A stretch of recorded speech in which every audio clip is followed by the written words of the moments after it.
Hello students, I hope you are staying safe at your houses and you have enjoyed my video regarding the speed of transverse wave. Now today we are going to start a very interesting and very important topic, and you can say आपके जो syllabus का कुछ बड़ा part जो होता है optics के अंदर वो इस टॉपिक में कवर भी होता है.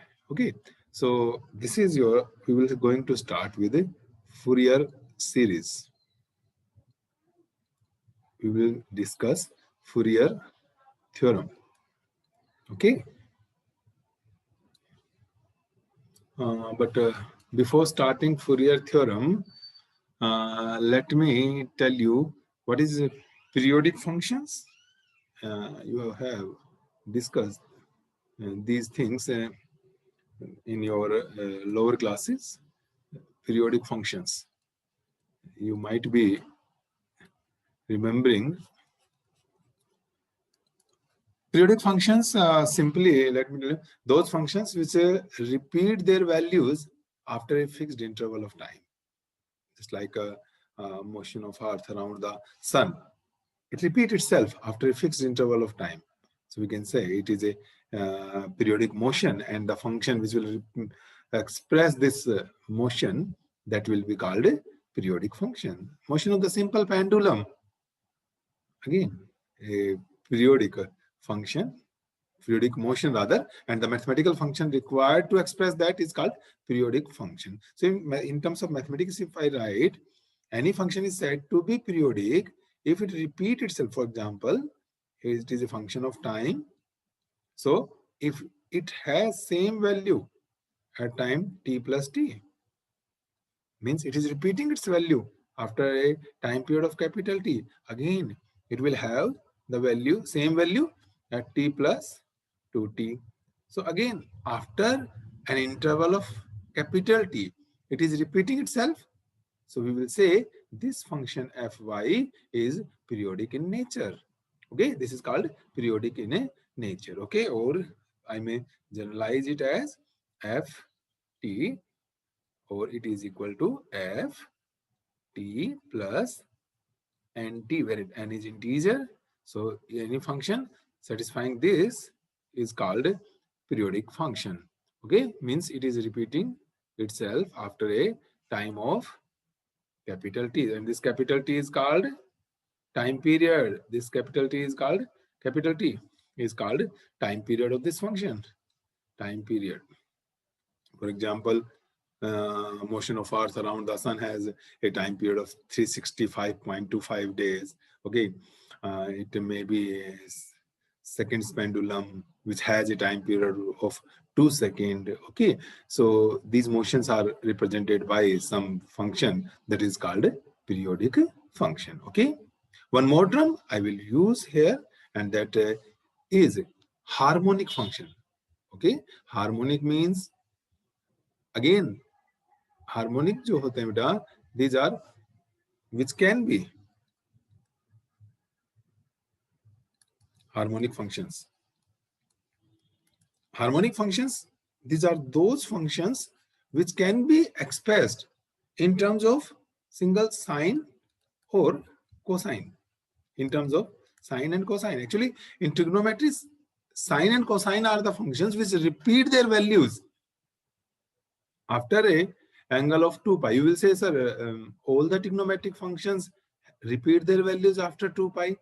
I agree with you, but just see the values. You will find that sine and cosine ही ऐसे फंक्शन है बेटा जो 2 पाई के बाद रिपीट तो करते हैं और बीच में कहीं भी डिसकंटिन्यूटी नहीं आती, मींस कहीं पर वैल्यू नॉट डिफाइंड नहीं होती है.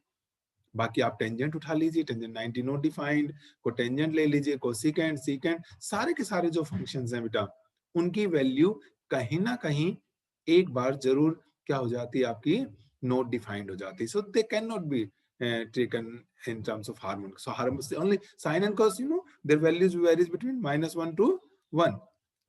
Okay, and nowhere it becomes infinity. So the functions which can be expressed in terms of single sine and cosine, those are called beta harmonic function. So I just, for example, I can write this. For example, you can say this is a. Let me write sine omega t, or it is y some a cos omega t. So let us recall what was a. याद है किसी को? a क्या था हमारे पास? a is called amplitude. a is maximum displacement. This a is maximum amplitude, maximum displacement, and maximum displacement is called amplitude. Okay, omega is called frequency, angular frequency, and you all know this omega is 2 pi nu. Nu is the frequency, omega is the angular frequency, or omega can be written as 2 pi by t. So you have already discussed all these things. So my main aim is to recall these things, because I will use these terms in terms of while discussing Fourier theorem. So now today I will discuss. Let us start. What is main content is Fourier theorem. So it is Fourier theorem.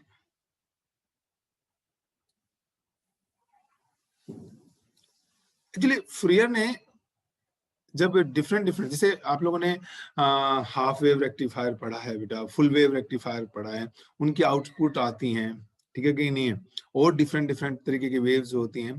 तो फिर ये कहते हैं कोई भी periodic function हो, बस periodic हो, it must repeat itself after a fixed interval of time or fixed distance. You can say, let us confine ourselves with respect to time. Okay, कोई भी फंक्शन जो पीरियडिक फंक्शन है, जो अपने आप को रिपीट करता है बेटा एक फिक्स इंटरवल ऑफ टाइम के बाद. Okay, however complicated it may be, however complex it may be. मैंने कहा कि मे बी अगर आपने पढ़ा है कि जैसे फुल वेव रेक्टिफायर होता है, उसकी आउटपुट पीओडीसी नहीं होती है, उसमें रिपल फैक्टर एग्जिस्ट करता है. ओके, हाफ वेव में भी उसके साथ कुछ एग्जिस्ट करता है, may be other kind of vibrations में बी देयर. वो कहता है कि कोई भी पीरियोडिक फंक्शन क्यों ना हो, कितना भी कॉम्प्लिकेटेड पीरियोडिक फंक्शन क्यों ना हो बेटा, it can be expressed in terms of simple harmonic functions. और सिंपल हार्मोनिक फंक्शंस कौन से होते हैं?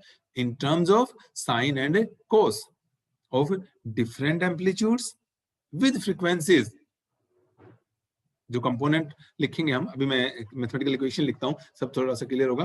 तो कहते हैं कि जो इक्वेशन होंगी, ठीक है ना, जैसे मान लीजिए मेरे पास कोई फंक्शन है बेटा F T. This is I know periodic function. Okay, it is a very complicated function. So Fourier कहते हैं कि this can be expressed in terms of sine and cos. किस तरीके से? देखो, I am going to write it as this a naught plus this is, let us suppose, a1 cos omega t. As I told you, we can express it as in form of sine and cos of different amplitude. You know, इसके साथ भी cos है, ध्यान से देखो, है ना. अगर मैं क्या अभी समझ में आएगा, चलिए एक बार देखते हैं, पहले मैं लिख देता हूँ. नेक्स्ट टर्म क्या आ जाएगी मेरे पास? It will be a2 cos 2 omega t. Okay, ऐसे. तो अगर यहाँ पे क्या टर्म है, ध्यान से देखो, ये 1 ओमेगा t है, यहाँ 2 ओमेगा, यहाँ पर आपका 1 ओमेगा t है, ये 1 ओमेगा t है बेटे, यहाँ पे क्या है 2 ओमेगा t है, तो यहाँ 0 ओमेगा t एंड cos 0 1 होता है. दैट इज भाई यहाँ पे cos नहीं दिखाई दे रहा है आपको. Okay, and similarly this can be extended up to infinity. This is a3 cos 3 omega t.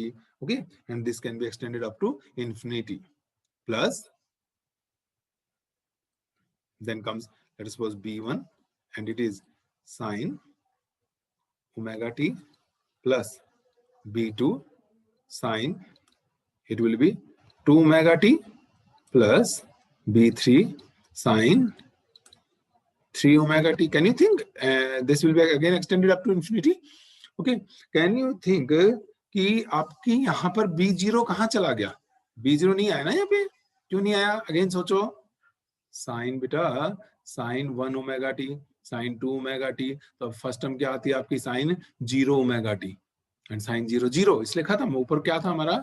यहाँ पर कोस की टर्म आनी थी, तो cos 0 1 होता है, दैट इज वाई ये term. This is Fourier theorem which says कि भाई कोई भी पीरियोडिक फंक्शन है, कैसा भी पीरियोडिक फंक्शन है, कितना भी कॉम्प्लिकेटेड क्यों ना हो, उसको आप साइन और कोस की टर्म्स में एक्सप्रेस कर सकते हैं, वेयर एम्पलीट्यूड जो होंगे वो चेंज होते जाएंगे आपके, एंड प्लीज नोट जो फ्रीक्वेंसीज हैं वो किस रेशियो में है। देखो फर्स्ट टर्म की फ्रीक्वेंसी होगी 1, सॉरी ये क्या हो गया आपकी ओमेगा, नेक्स्ट की कितनी होगी आपकी 2 ओमेगा, देन 3 ओमेगा।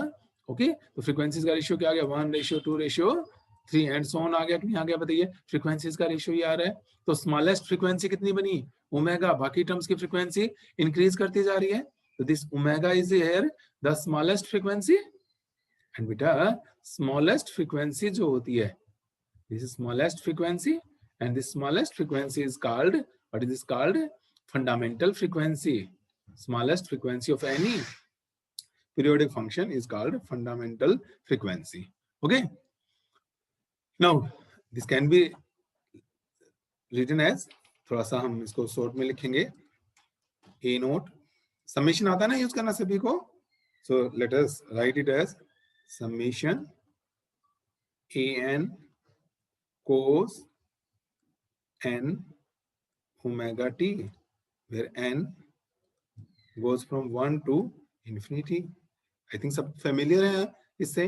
n की वैल्यू 1 पुट करेंगे तो क्या हो जाएगा a1 cos omega t plus a2 cos 2 omega t, clear है, a3 cos 3 omega 3, n की 3 पुट कर देंगे प्लस, यहाँ पर प्लस अगेन समेशन बेटा, it will be bn, okay, and this is sin n omega t, again n goes from 1 to infinity.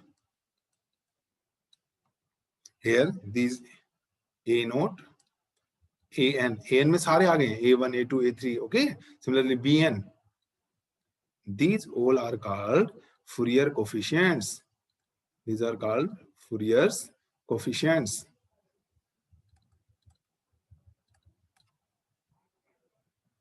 Okay, now our main aim is to find the value of these Fourier coefficient. We want to calculate the Fourier coefficients. Okay, it will be, so let us start calculation of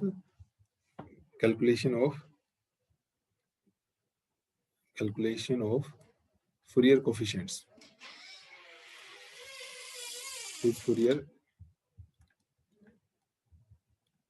coefficient, calculation of Fourier coefficients, a naught, a1 और a2, जैसे an कह लीजिए, similarly bn कह लीजिए, हमें इन सब की values को फाइंड आउट करना है.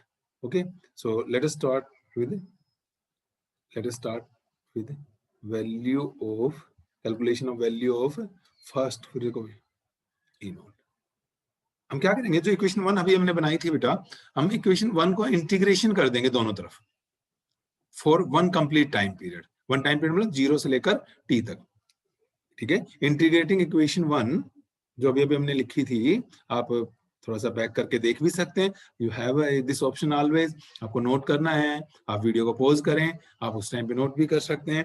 ओके, पीछे जाकर भी देख सकते हैं कि लगे कि कुछ भूल रहे हैं हम. तो integrating equation 1 with respect to time for 0 to t. So equation 1 में याद लाऊं, it was ft. Okay, ft dt. So this is 0 to t. Integration करेंगे. फर्स्ट टर्म थी आपकी a note only, a note into dt बेटा. Again integration 0 से t तक था. सेकेंड टर्म थी summation. Okay, it was n 1 to infinity बेटा, it was an. Then हमारे पास क्या टर्म थी, ये cos n omega t थी बेटे, dt, it was 0 to t plus summation of n goes from 1 to infinity, it will be bn 0 से t and it was sin n था यहाँ पे n omega t dt. Okay, हमारे पास ये थी चीजें. सो इसको थोड़ा सा ठीक कर लें.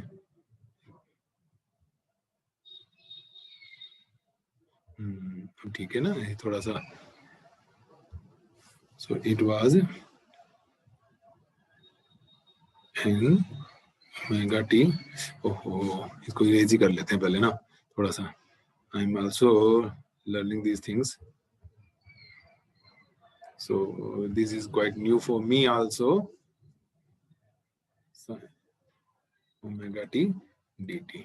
Okay, now this will be equal to, this is 0 to t, जो भी आपको फंक्शन दिया गया होगा बेटा आप उस फंक्शन को यहाँ रखेंगे, उसका इंटीग्रेशन करेंगे. इधर a नॉट बाहर हो गया मेरे पास 0 से t, it is dt plus summation n goes from 1 to infinity an, and this is cos n omega t का कर सकते हैं आप इंटीग्रेशन, आप ट्राई कीजिएगा. It will be sin n omega t upon n omega. Then आप limits put, चलिए हम कर ही लेते हैं एक बार, मैं करके बता देता हूँ आपको कैसे होगा. कोस का क्या होता है integration, sine n omega t upon n omega 0 से t. सिमिलरली बेटा summation n goes from 1 to infinity b n. Sine का क्या होता है माइनस ना, cos n omega t upon n omega.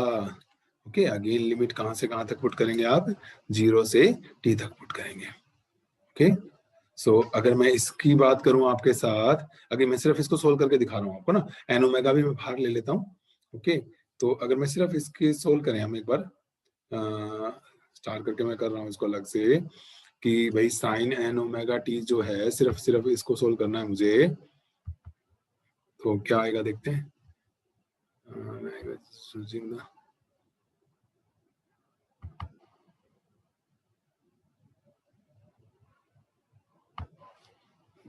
this will be sin n beta और omega को लिखो 2 pi by T into T. मैं ये ना आपको 0 से टी तक, मैं ये जो चीज है इसको सोल्व करके दिखा रहा हूँ आपको. ठीक है, इसमें एन ओमेगा भी छोड़ दिया मैंने, क्योंकि वो तो कांस्टेंट है ना, जो भी वैल्यू आएगी उसको एन ओमेगा से डिवाइड कर लेंगे हम. ओके, सो साइन एन की जगह एन, ओमेगा की जगह 2 pi by. Now upper limit आप लिखेंगे तो it will become sign 2 pi n t into t minus lower limit sin 0. Okay, this t cancel, and sin 2 pi n is integer. So 2 pi, 4 pi, sin में 2 pi, 4 pi, it all become equal to 0, minus 0. So it become equal to 0. Okay, so this term किसके बराबर आ गई, 0. Similarly, I am leaving for you. You try this integration, you will find this value is also 0. बस ये ध्यान रखना बेटा, limit जब solve करेंगे लिमिट जब सोल्व करेंगे तो ओमेगा को 2 पाई बाई कैपिटल टी लिख लेना, अदरवाइज ये एलिमिनेट नहीं हो पाएगा. ओके, तो सेकंड टर्म खत्म, ये खत्म हमारे पास. सो हमारे पास देखिएगा क्या क्या बच गया. अब हमारे पास बचा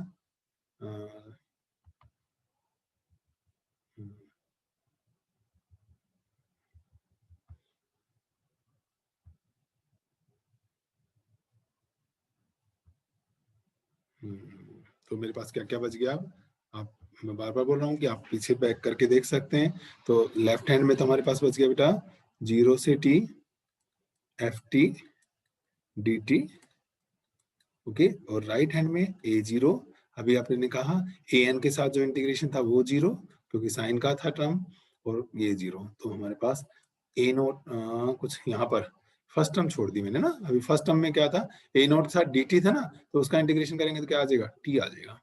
सो आपके पास a नोट की वैल्यू आ गई बेटा 1 बाई टी, 0 से t, जो भी f कैपिटल लिखा था आपने, स्मॉल लिखा था, what ever, F T into D T. I think हमने हर जगह कैपिटल एफ से डिनोट किया है, तो क्यों ना हम इसको भी कैपिटल एफ से डिनोट कर दें, तो ताकि आपको कोई कंफ्यूजन ना रहेगी सर ये स्मॉल एफ कहाँ से आ गया मेरे पास. यहाँ पर जो था मेरा एफ टी. ठीक है, सो हम क्या कह सकते हैं, ये क्या बन गया मेरे पास, ए नोट जो हो गया बेटा, इसको कैसे पढ़ेंगे, जो फर्स्ट फूरियर कोफिशिएंट आ गया, ये क्या बन गया देखो ध्यान से, 1 बाई टी. जो फंक्शन है उसका इंटीग्रेशन किया है मैंने टाइम के रेस्पेक्ट में, 0 से टी और टी से ही डिवाइड कर दिया. सो ये क्या कहलाता है, आपको एवरेज निकालने का यही तो तरीका होता है. सो ए नोट जो हो गया बेटा, it is average value of given function, है ना, over time 0 to t, average value बन गया. सो दिस इज हाउ हमने फर्स्ट फूरियर कोफिशिएंट कैलकुलेट कर लिया, ओके और हम इसे नंबरिंग डालकर रख लीजिएगा, नोट कर लीजिएगा इसे, क्योंकि बाद में हम इसको नंबर 1 में ना पुट करेंगे, सारी वैल्यूज को ना हमें पुट करना पड़ेगा वहां पर, okay. Then comes calculation of second Fourier coefficient की तरफ चले। दूसरा क्या था बेटा, an लिखा था हमने ना, सो मैं बल्कि रादर इसे थोड़ा स्पेस बना ही लेता हूं यहाँ पे और इसको, ठीक है। Now calculation of an second Fourier coefficient जो था बेटा उसको निकालना है हमने। देखो बड़ा आसान सा तरीका में याद दिला, देखिए हमने a नोट निकाला बेटा, तो a नोट के साथ कुछ नहीं था ना हमारी मेन इक्वेशन में, मतलब इट वाज सिंगल टर्म, तो हमने सीधा इंटीग्रेशन कर दिया। नाउ an को अगर आप देखेंगे बेटा तो an के साथ क्या आ रहा है, इक्वेशन 1 देखो अपने वहां पर cos n ओमेगा t की टर्म आ रही है, तो हम इसमें क्या करेंगे कि हम पहले इक्वेशन 1 को मल्टीप्लाई, इक्वेशन 1 जो थी मेरी उसको हम मल्टीप्लाई करेंगे cos m ओमेगा t से, and then what will we do, integration, okay, then again we will made integration over time, और कहां से कहां तक, फॉर 1 कंप्लीट साइकिल 0 से t तक का टाइम ले लेंगे हम। कैसे, देखो बेटा मैं क्या कह रहा हूँ, इक्वेशन 1 को देखो, इक्वेशन 1 में आपके पास क्या था, ft था, तो अब हमने क्या कहा इसको cos m ओमेगा t। देखिए याद करना आसान है बेटा, ओके अगर याद करने की बात कर रहे हैं तो मैंने कहा कि याद करना is quite simple. a note को जब निकाल रहे हैं, a नोट के साथ कुछ नहीं था तो डायरेक्ट इंटीग्रेशन, इसके साथ cos n की टर्म थी ना, ताकि कंफ्यूजन ना हो n के साथ, इसलिए हमने m से multiply, cos m omega t से क्या कर रहे हैं हम इसको मल्टीप्लाई कर रहे हैं, ठीक है ना। This is cos m omega t dt, और कहां से कहां तक का कर रहे हैं हम, 0 से लेकर t तक कर रहे हैं, okay. Now this is equal to, अगली टर्म क्या थी बेटा मेरे पास, अभी अभी आपने लिखा a नोट को किससे मल्टीप्लाई किया, cos m omega t dt, and this is 0 to t plus again summation n goes 1 to n beta, and this was an, okay, then integration। Already एक टर्म मेरे पास एग्जिस्ट कर रही थी, कौन सी, cos n omega t की कर रही थी, और साथ में कौन सी टर्म और आ गई अब आपके पास, cos m ओमेगा t से और आपने मल्टीप्लाई कर दिया 0 to t plus summation, third term की तरफ चलते हैं, एंड क्या थी बेटा, bn की थी, bn में ऑलरेडी आपके पास एक टर्म एग्जिस्ट कर रही थी sin n ओमेगा t की, और मेरे पास किसकी टर्म और आ गई, cos m ओमेगा t की टर्म और आ गई, तो एक और हमने क्या कर दिया, इसका इंटीग्रेशन कर दिया, ठीक है। Now you can see integrations की मैं बात करूं, जहां तक सवाल है इंटीग्रेशंस का, तो अगर आप पहला इंटीग्रेशन देखेंगे राइट हैंड साइड पे, cos m ओमेगा t, अभी अभी मैंने बताया था पिछले उसके ऊपर, cos m omega t it comes out to be 0, okay करेंगे ट्राई, अभी अभी बताया था मैंने, बस लिमिट पुट करते वक्त m को क्या करना है आपने ना, n को ओमेगा को क्या करना है 2 पाई बाई t पुट करना है। अब इस इंटीग्रेशन पर आए, इसमें क्या करेंगे आप, 2 से मल्टीप्लाई, नो डाउट 2 से डिवाइड करेंगे, same you will do here, 2 से मल्टीप्लाई और 2 से क्या करेंगे आप, डिवाइड करेंगे बेटा, ओके। नाउ जब आप इसकी इंटीग्रेशन करेंगे, अब इसके बाद काम मैं नहीं करूंगा, you will do 2 sin a cos b का इंटीग्रेशन कैसे करना है, आपने कौन सी ट्रिग्नोमेट्रिक लगानी है, आप खुद लगाएंगे, एंड यू विल फाउंड 0, आप चेक कर लें, अगर नहीं आए तो made me message, I will explain this integration also, but it is very simple integration, a part of mathematics. So I am leaving for you, you people just try for yourself. Okay. Now, if I talk about this integration, let me tell you this specifically. आपने याद करना है ये वाला 0 to t 2 cos n omega t cos m omega t dt. This integration comes out to be equal to t if m is equal to n. If m becomes equal to n, then it will become equal to 2 cos square theta, and 2 cos square theta will be written as 1 plus cos 2 theta, and then you will integrate it, okay. So you try this thing, okay, and it comes out to be 0 for all other values. If m is not equal to n, this will be 0. You try at your level. If you found any difficulty, then inform me. I will make it clear. But it is very simple integration, I feel. कि there is no need to solve this integration at this level. Here you can solve it at your own. Okay, कर सकते हैं ना बेटा, आप integration करेंगे try. Okay, so what will we do? We get now we get 0 to t. This is our ft cos of m omega t dt. It comes our first term is 0 here. Now see, third term is also 0.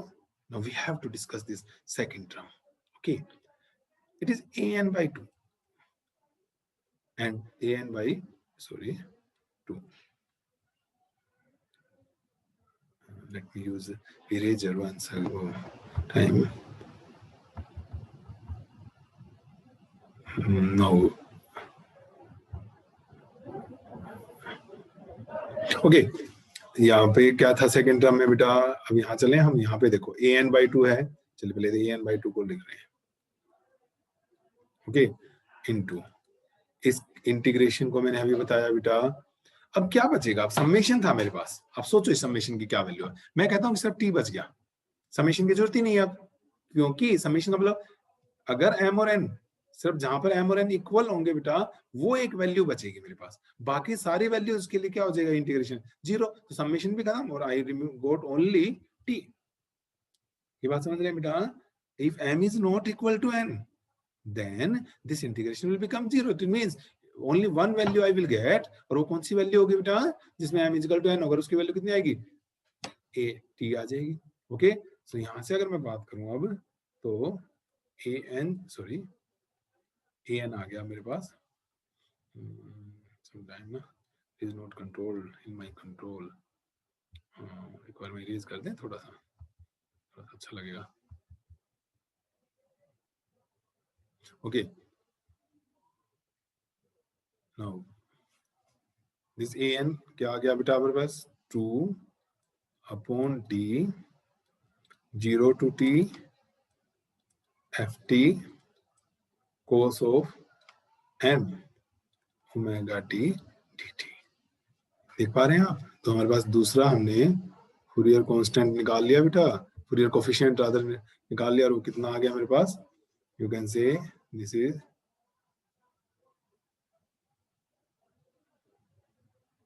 an is 2 by t 0 to 2 ft cos m omega t theta. now आप यहाँ पे m लिखे कुछ लिखे, ft आपको given होगा, जिसको भी फंक्शन गिवन होगा आप उसकी वैल्यू पुट करेंगे. we will do the examples ना, कि भाई कैसे निकाले जाते हैं जहां पर ft पर. फिलहाल एक बार हमें पता तो चले ना an का फार्मूला. अब an का फार्मूला बन गया मेरे पास. अब मुझे जो फंक्शन दे रखा हुआ है यहाँ पुट कर दूंगा and then I will make this integration complete. Okay, तो आपके पास a नॉट आ गया बेटा, फूरियर कोएफिशिएंट्स में an आ गया. So let us shift ourselves towards next क्या था हमारा? Calculation of next Fourier coefficient क्या है बेटा आपका? bn. मेरे ख्याल में मेरी कॉन्सेप्ट समझ में आ जानी चाहिए अभी तक आप लोगों को, जो मैं बता रहा हूं आपको कि भाई हमारे पास a नोट निकाला तो a नोट के मल्टीप्लाई में कुछ नहीं था, तो हमने क्या किया? Direct integration. an निकाला तो उसके साथ क्या मल्टीप्लाई में था? cos n था, तो cos m ओमेगा t से मल्टीप्लाई कर दिया. तो अब आप सोचो bn, देखो इक्वेशन 1 को. bn में क्या चीज है हमारे पास? bn sin n omega t है. तो अब हम क्या करेंगे? sin m ओमेगा t से मल्टीप्लाई करेंगे. ठीक है ना? We will multiply equation 1 by sin n omega t and then integrating on both sides. Then integrating on both sides with respect to time. और कहां से कहां तक करोगे? वही 0 से t तक हम इंटीग्रेशन करेंगे. तो लिखो मैं यहाँ पे, देखो बेटा ये बना था हमारे पास, लेफ्ट हैंड साइड में ft था.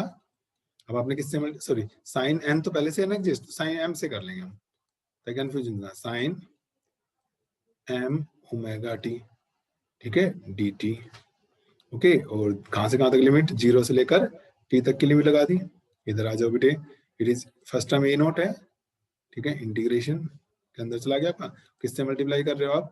Sign m omega t dt. a naught तो कांस्टेंट है ना, इसलिए मैंने इसको क्या कर दिया? बाहर लिख लिया है इंटीग्रेशन से. समझ रहे हो ना? सो तो नहीं रहे हो भाई? देखते देखते नींद तो नहीं आ रही है ना? क्योंकि चौक बोर्ड से हटकर कुछ है ये. ठीक है, देन हमारे पास क्या है? Summation n goes from 1 to infinity and it is an, okay, and this is integration already क्या एग्जिस्ट कर रहा था बताओ मुझे यहाँ, कोस यस एन ओमेगा टी कर रहा था ना, और अब क्या करेंगे साथ में, क्या और आ गया, sine m omega t d t, 0 से लेकर t तक इंटीग्रेशन है इसका, प्लस अगेन समेशन है n इज इक्वल टू 1 से लेकर इंफिनिटी तक का, एंड ये मेरे पास bn है, एंड ऑलरेडी क्या था यहाँ पे, साइन n ओमेगा टी था बेटा, और साथ में क्या आ गया मेरे पास, साइन m भी था ना यहाँ पे भाई, m omega t d T. Okay, ये इरेजर से थोड़ा सा ठीक कर लें, ऐसे डस्टर का यूज कर लें, है ना। Very good. ऐसे तो चीजें तो बड़ी अच्छी बनी है टेक्नोलॉजी में ना, है ना। तो ये देखिए ये क्या आ गया, m, और ये 0 से लेकर t तक आ गया, ये dt आ गया। ओके, हाँ तो करते हैं हम integration. As I told you, अभी अभी बताया था भाई मैंने आप लोगों को, साइन का क्या होगा, साइन का, साइन एम ओमेगा टी का 0, इसका भी वही 2 से मल्टीप्लाई कीजिएगा, इसे 2 से डिवाइड कीजिएगा, ये भी क्या आ जाएगा 0। अब ये भी क्या आ गया भाई, 0 आ जाओ भाई, ठीक है। और अब इसका वही बेटा जो अभी भी मैंने तुम लोगों को बताया था कि अगर इसमें भी क्या करेंगे आप, पहले तो 2 से मल्टीप्लाई, 2 से डिवाइड, ओके। और अभी बताया था बेटा अगर m is equal to n है तो ये जो इंटीग्रेशन आएगा, इस इंटीग्रेशन की वैल्यू हो जाएगी t, और बाकी सारी वैल्यूज के लिए ये जो इंटीग्रेशन है इसकी वैल्यू हो जाएगी 0 टू साइन ए, जो भी बोलते हैं आप, two sine C, sine D, या sine A, sine B, whatever you call it, जो भी फार्मूला आपका होता है, use that formula and you will get the integration. As I am told you earlier, फिर भी कोई दिक्कत लगती है, inform me, I will make this integration also. Okay, but मुझे लगता है कि इंटीग्रेशन तो अब आपको आना ही चाहिए इस स्टेज के अंदर आते आते, है ना। तो भाई ये तो इंटीग्रेशन में ये मानकर चल रहा हूँ कि आप करके लेंगे, तो अगर इंटीग्रेशन आप कर लेंगे तो मेरे पास बचेगा क्या यहाँ पर, 0 से t एफ टी,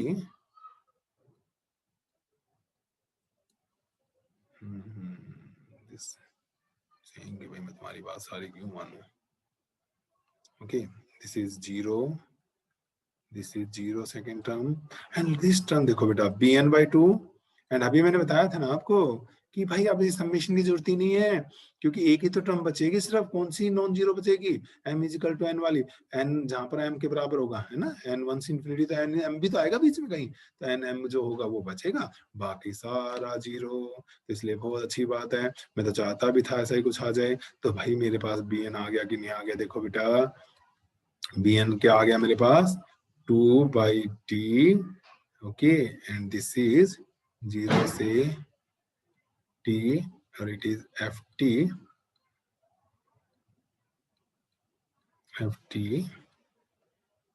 अरे भाई ये देखो बेटा क्या कर दिया हमने, यहाँ पर क्या आ गया मतलब sine m omega t, is sine m omega t dt, okay. So this is your bn, okay. So इस तरीके से हम फ्रीयर कोफिशिएंट्स निकाल पाए हैं बेटा। हमने an निकाला था अभी इससे पहले, an आया था मेरे पास, इट वाज 2/t बेटा, 0 से t ft, और this was cos m omega t dt। अब m को n भी पुट कर सकते हैं, हमने वहां पर क्या कहता, अगर मैं शुरू में बेटा यहाँ पे आपको पढ़ा देता ना कि n से मल्टीप्लाई कर देता, तो आपको ये बात नहीं समझ आ पाता ना मैं कि समेशन क्यों खत्म हुआ, m is equal to n नहीं है तो इंटीग्रेशन 0 है, इसलिए मुझे अब तो क्योंकि क्या फर्क पड़ना है, लिमिट पुट करनी है, m इंटीजर n भी इंटीजर, कुछ भी पुट करें आप। एंड सिमिलरली एक क्या गया था मेरे पास शुरू में, वो a नोट भी लिख लूं मैं यहाँ पे, a नोट आया था बेटा, अगर मुझे याद आ रहा है जहां तक, एवरेज वैल्यू 1/t, उसमें 2 का फैक्टर नहीं आया था, 0 टू t एफ टी, और भाई ये बन गया अब हमारे पास, बोलो बोलो शाबाश, डी टी। ये तीनों आ गए मेरे पास। अब हम ये तीनों की तीनों जो वैल्यूज हैं किस में पुट करेंगे, इक्वेशन नंबर 1 में करेंगे, और नंबर 1 में पुट करने से जो इक्वेशन बन जाएगी वो इक्वेशन फिर मेरे पास क्या कहलाएगी बेटा, फूरियर कोफिशिएंट कहलाएगी। सो मैं वैल्यूज आपसे पूछता जाऊंगा और इक्वेशन 1 में पुट करता चला जाऊंगा, ठीक है ना। सो इक्वेशन 1 मान लीजिए जो फंक्शन था एफ टी बेटे, मैं इसको थोड़ी देर के लिए कई बार हम वाई से भी डिनोट कर लेते हैं। पहली टर्म थी बेटा ए नोट, ओके, तो ए नोट की जगह क्या आ गया अब आपके पास 1/t,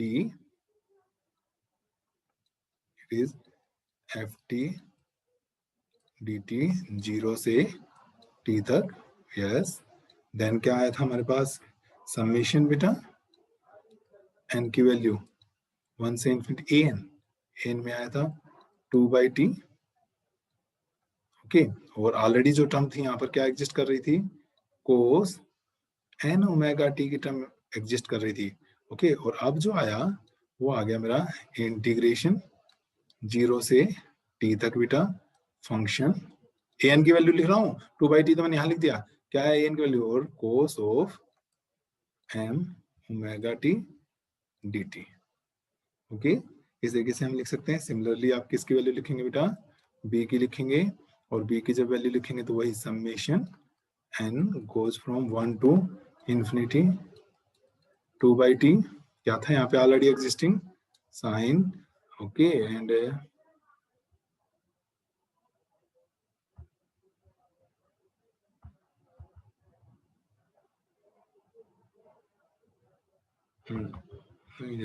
कोई बात नहीं, मैं थोड़ा साइड में लिख लूं, दिस साइन क्या थी बेटा, यहाँ पे ऑलरेडी एग्जिस्टिंग टर्म थी m n, यस। मैं सोच रहा था इसे डिस्प्लेस ही कर पाऊँ मैं, वो तो रहा था ही पहले तो डिस्प्लेस,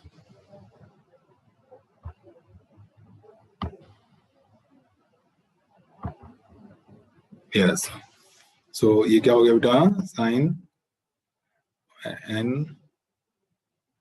ओमेगा t, और अब इंटीग्रेशन 0 से t तक बेटे, और ये एफ टी, और साइन क्या आ गया अब m omega t dt, sine मैं एक बार थोड़ा सा लिख ठीक कर लूंगा, यहाँ गड़बड़ हो गई ना थोड़ी सी, ओके ये हो गया, देखो ये साइन n ओमेगा t,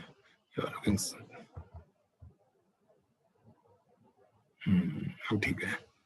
अब क्या आ जाएगा बेटा, ये तो साइन क्या बना n ओमेगा टी, और यहाँ क्या बन गया आपका, ये साइन है बेटा